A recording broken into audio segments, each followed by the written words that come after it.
Acts of Mercy. 1. Violent Tributaries.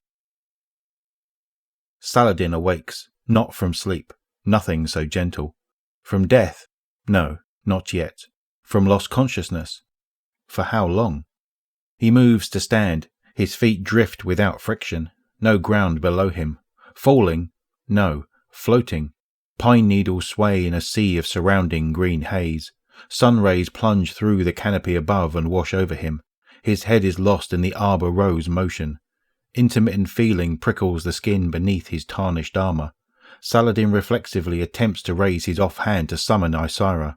Numbness responds. He must be hit. He cycles breath through his lungs and sorts instinct from reason. He twists to see the wound. Nerves blaze corkscrews through his neck. Panic? No need. Pain he could abide. Reality clarifies. The Iron Lord hangs from a branch run through his shoulder back to front, 10 centimeters thick. What good was his damn armor? Saladin traces a thick flow of blood down his arms as it breaks into tributaries before reuniting at his fingertips. Droplets pool some 60 meters below, soon to soak into the soil and fade. Beside the pool lay a splintered rocket launcher he'd forged from a reclaimed mortar, dropped when he lost consciousness. Saladin flexes against the axe strapped to his backplate. Wood grinds against his load-bearing collarbone. He grimaces as he lifts his head to gaze at the cliff above. Smoke rises from a burnt crescent impact, blown clean into the cliff's edge, a recent scar left by an artillery shell meant for Saladin's road cruiser. Raiders, he thinks. An ambush. He connects incident to meaning. Someone looking to make an example of a lord who dared to venture beyond their territory.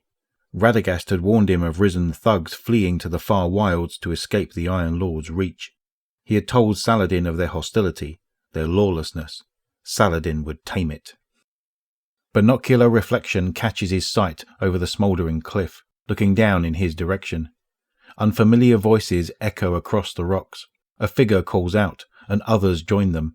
Between hacking coughs, Saladin counts 6 hostiles. His fingers ache with chill, and his lungs sting as if coated in rime. He exhales unsteadily. For a moment, Saladin imagines Lady Yolda plunging through the clouds, booming with laughter.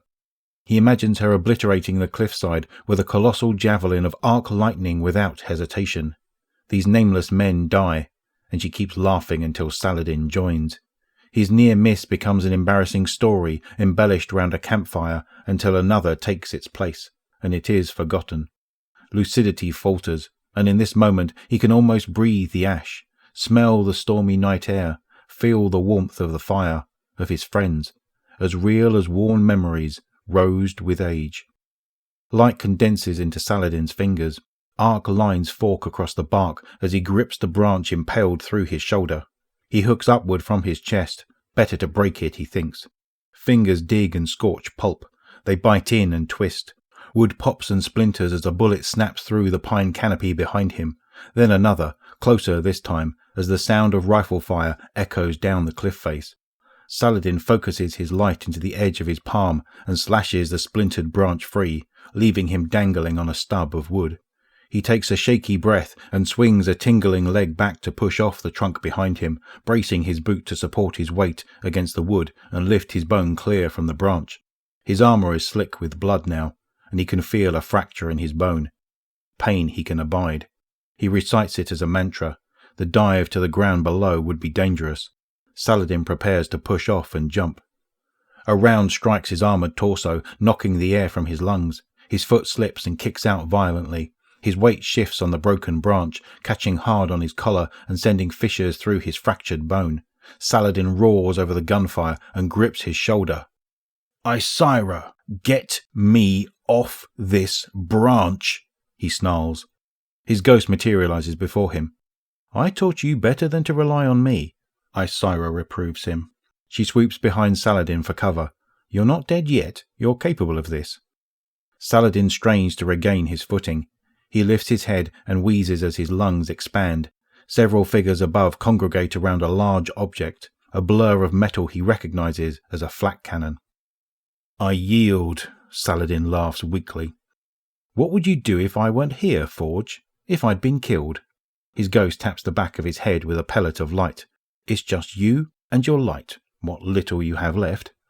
Him and his light against a weapon of war, but they were just men, and he a fiend of fire. Saladin conjures waning star fire from his bones, the last vestiges of his will, burnt as offering to the light. Flame billows and radiates through his flesh, swirling between the gaps in his armour, moving to consume the branch. Sap hemorrhages in hissing bubbles from the wood around him. Flames overtake the branch, joining those building from the Iron Lord's armour. Ash wisps upward on the agitated anabatic wind. With a pop, he descends into freefall. Branches snap against his legs as he picks up speed. Saladin gropes for the axe on his back with his good hand, as fingers find hilt and solar light engulfs the weapon. He swings the axe from its strap and sinks the flaming blade into the tree, slowing his descent and carving a wake of sparking embers toward the forest floor. The pull threatens to rend him apart. He holds until he can hold no longer and plummets the final 10 meters, wreckage striking bedrock with a wet thud. Blood vapour steams from the charred forest floor around him as he comes to. Overhead, the forest canopy explodes with a flak shell detonation.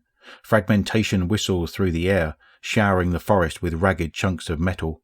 Saladin kicks off the trunk at his feet and rolls his ravaged body onto his rocket launcher. Muscles threaten to separate as he hoists the launcher to his shoulder. Saladin howls, a wounded beast's final challenge. He presses the split launcher shut with his forearm and welds the metal with solar heat before fumbling to find the trigger. Another shell booms. Dense pine canopy opens momentarily from the blast wave. Saladin sees a clean line to the ridge, takes aim and squeezes.